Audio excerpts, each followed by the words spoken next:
voy a responder en nombre de Soledad, que es la concejal de Educación, que no está con nosotros. Se han realizado por parte del equipo de gobierno las gestiones suficientes, necesarias, para que un centro de enseñanza secundaria se construya en poco tiempo en este municipio.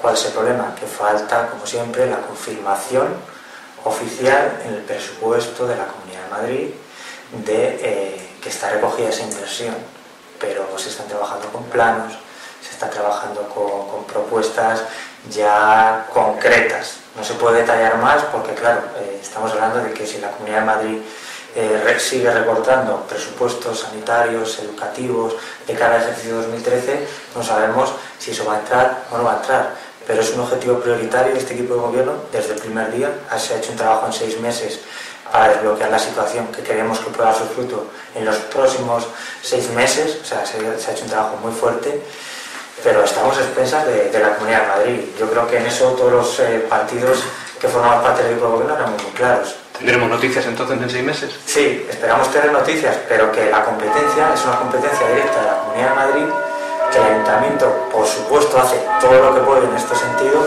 pero que no tiene la competencia directa. Estamos a expensas de la Comunidad de Madrid.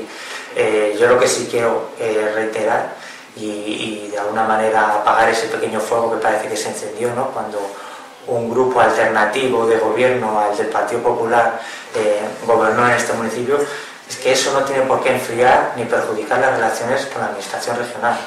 Más bien todo lo contrario. Yo creo que todos, en el ámbito que hemos tenido que tener algún tipo de reuniones, conversaciones con las consejerías o viceconsejerías, pues no ha sido una pega.